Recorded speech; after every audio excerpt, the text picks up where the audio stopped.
so we're diving into some pretty dark territory today with, this whole grooming gang phenomenon, especially in the UK.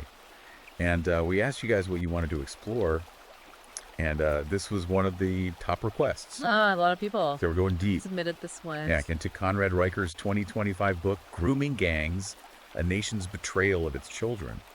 And I think, right off the bat, I want to be clear, this isn't about sensationalism. It's about really understanding this problem and how deep it goes and where these roots are coming from. Absolutely. And I think one of the things that Riker does so well in the book is he just lays out the sheer scale of it. Yeah. We all heard about Rotherham, but he suggests that the true number of victims nationwide could be in the tens of thousands. Oh, well. It's not an isolated incident. It's Tens of thousands. systemic. That's crazy. You think about Rotherham, 1,400 children abused just in Rotherham from 1997 to 2013. Yeah. And that's horrifying enough, but then he lays out similar situations in Rochdale, Oxford, Telford. It just keeps going. Yeah, and it goes on and on. And, that's where the 2014 J report really comes in. And Riker really dissects it. He talks about not just the systemic failures, but the victim blaming that was rampant. Oh, yeah. Remember Emma's story?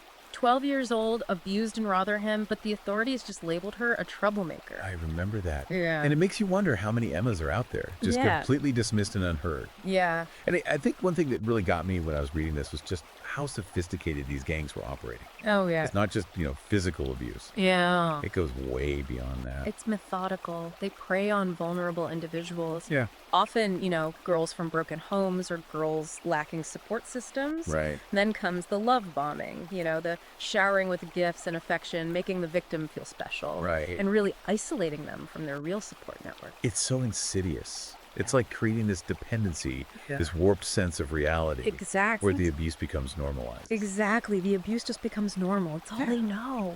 Wow.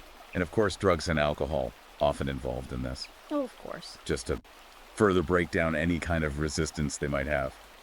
And so then these victims are just completely trapped. They're believing that this is all they deserve.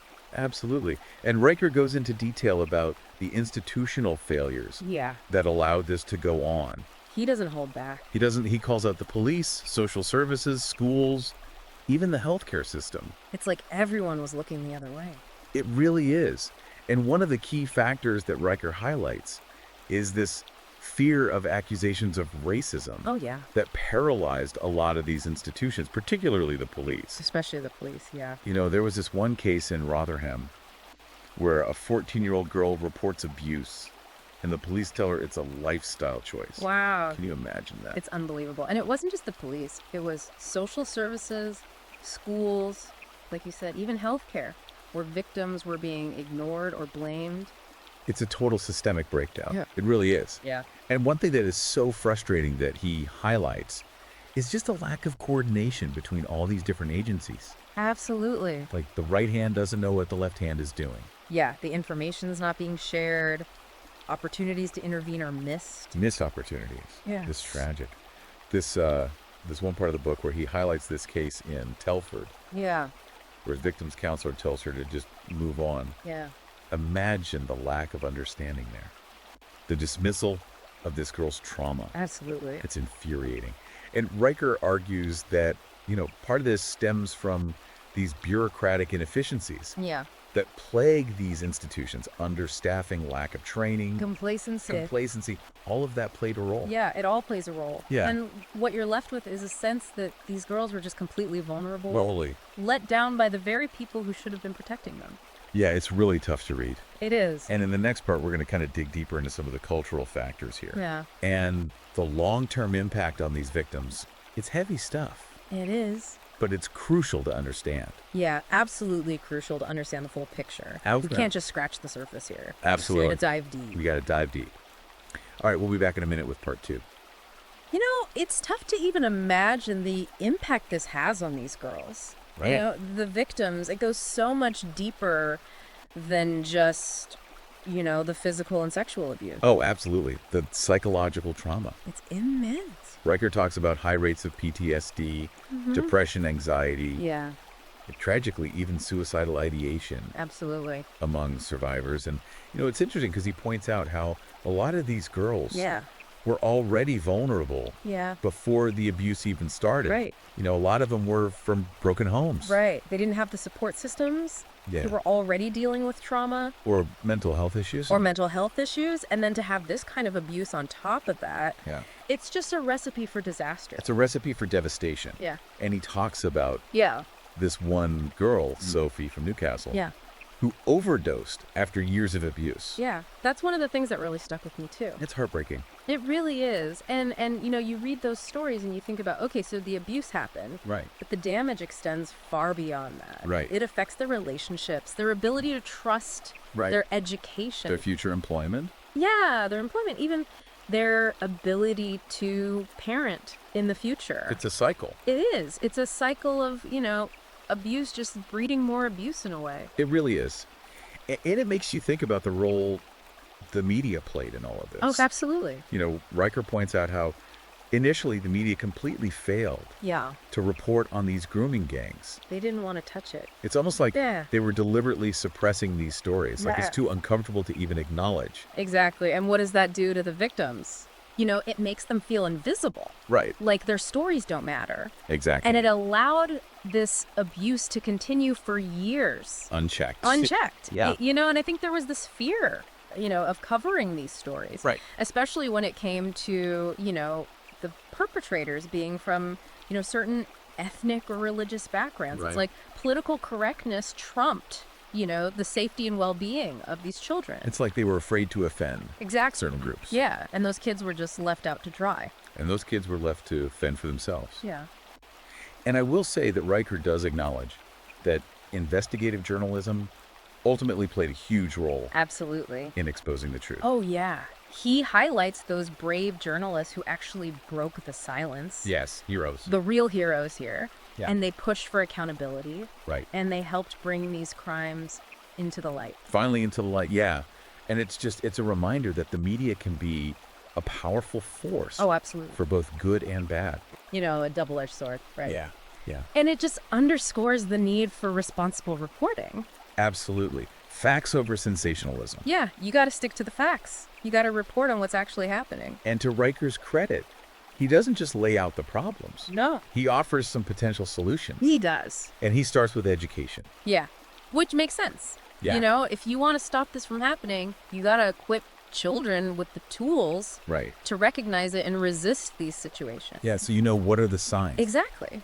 What are the signs? How can you resist? Right. And he's a huge advocate for comprehensive sex education Yep. that actually addresses grooming. Uh-huh. Not just, the basics, Yeah. but, going into online safety, Right. healthy relationships, consent, Right. all the red flags All the red flags of manipulation. of manipulation. Yeah. It's about empowering kids to understand their rights, Right. to feel confident speaking up Absolute if something doesn't feel right. Yes, if something feels off. And he also stresses the need for mandatory grooming prevention training Absolutely. for all school staff, All school staff. teachers, Well, administrators. everyone needs to be able to recognize the signs. Right. Know how to respond appropriately. Yes, how to respond. And I like that he doesn't just limit it to schools either. No. He talks about parents He talks about parents. educating themselves Absolutely. and having open conversations Yeah. with their children about these issues. Which can be tough. It can be a tough conversation, Yeah. but it's a necessary conversation. It is. It's absolutely necessary. We have to break the taboo Yes. that surrounds these topics. Right. And, we got to equip our children with the knowledge Yeah. they need to protect themselves. It goes back to, building that open communication Yeah. where kids feel safe Yeah. coming forward. Absolutely. And Riker also emphasizes the importance of community engagement. Yes, it's not just about educating individuals. It's not just about the individual. It's about fostering communities Right. that are just intolerant Intolerant of abuse. of abuse, yes, Yeah. and supportive of victims. Yeah. You got to create a culture where victims feel safe coming forward Absolutely. to break that cycle of silence, that complicity that allowed these gangs to operate for so long. For so long, yeah. And then on the institutional level, he calls for some pretty significant reforms He does. in law enforcement and the justice system. Yeah. He argues for stronger laws, harsher sentences, a lower threshold for evidence from the Crown Prosecution Service. Yeah, he wants them to be able to prosecute these cases Yeah. much easier Right. without, having this huge burden of proof. And he really stresses the need for much greater support Absolutely. for the victims. The victims need support. Yeah. They need counseling. They need therapy. They need all of that. Yeah. And better training Yeah. for police, social workers, Yeah. healthcare professionals. Absolutely. They need the tools to handle these cases effectively. Yes. They need to know what to look for. They need to know how to identify and respond to grooming. Absolutely.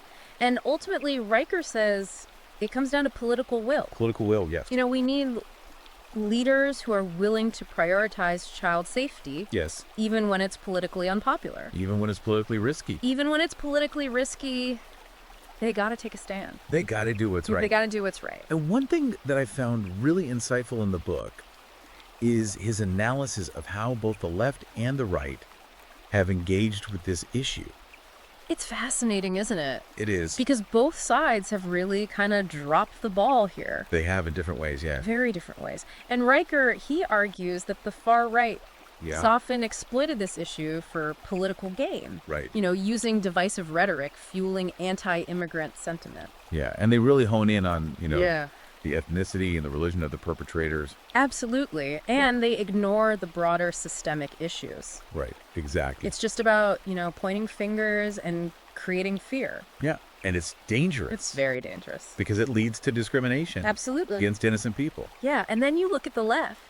Right. Riker argues that their focus on identity politics has made them reluctant to address this head on. It's like they're afraid They are. of appearing racist or Islamophobic. Yeah, they don't want to be seen as, Right. attacking any particular group. Right. So they kind of downplay the issues. Yes. Or they try to shift the blame. Or they try to shift the blame, yeah. And it's like another form of silencing the victims It is. and allowing the abuse to continue. Absolutely. And Riker's point is that we need to have honest, nuanced conversations We do. about this issue Absolutely. without resorting to fear-mongering Yeah. or political point scoring. No more political games. This is about the kids. protecting children. Yes, absolutely. This is not about one ethnicity, one religion, No. one political ideology. It's a human problem. This is a human problem that requires a human solution.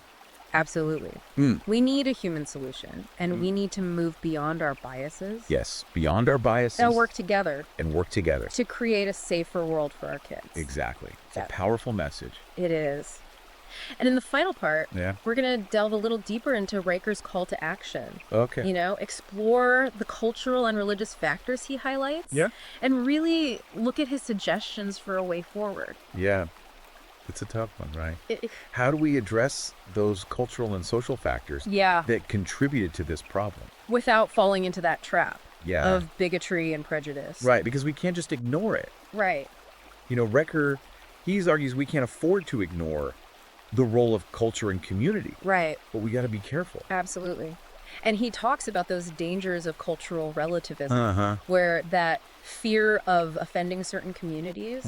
Leads to inaction. Yeah. And we've seen how that paralyzes institutions. Right. It prevents them from doing their job Absolutely. and protecting vulnerable children. And I think, he makes a really good point that you got to hold individuals accountable. Right. While recognizing the broader cultural context. Yeah. So it's not about blaming entire communities. Right. But we can't pretend that culture doesn't play a role. Absolutely. Yeah.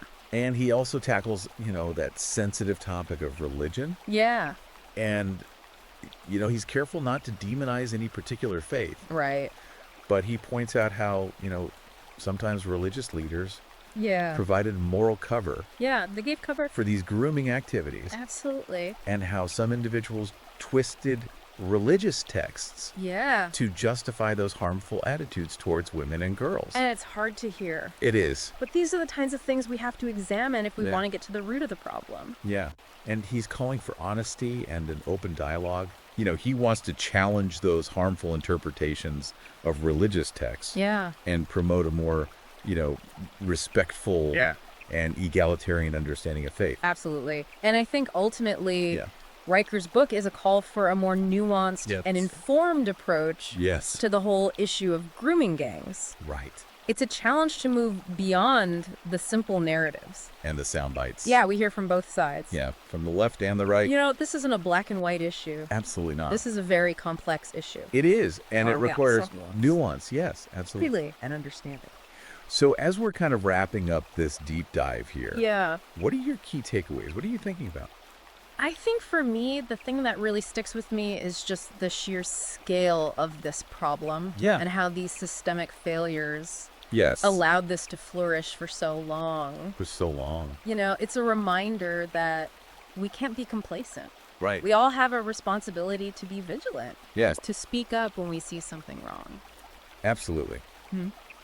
I think for me, what was really chilling was just the level of manipulation Yeah. that these gangs employed. Yeah. It's terrifying how calculated it was. It really highlights how crucial education is. It does. You know, we have to empower children Yeah. and equip those who work with them to recognize the signs Absolutely. of grooming and abuse. Yeah. Riker's book is a wake-up call. It is. You know, it's a challenge to do better, Yes. to be better. Yeah. And if you're interested in learning more, Yeah. definitely check out Conrad Riker's book, Grooming Gangs, A Nation's Betrayal of Its Children. You can find it on Amazon Kindle and Google Playbooks. Yeah, we'll include a link. In the episode description. Absolutely. This has been a tough conversation, It has been. but a necessary one. Absolutely. You know, the grooming gang crisis is a stain on our society, It is. but it's a stain that we can remove. You can remove it. We just gotta We can, be willing to face the truth. we have to face the truth. We gotta learn from the past and work together Yeah. to create a safer future for all children. Yes, it's a long road ahead, It is a long road. but we cannot afford to give up. No. The stakes are simply too high. They are. Thanks for joining us. Thanks for joining us on this deep dive, Keep learning, keep questioning and keep fighting for what's right. for what's right. Absolutely.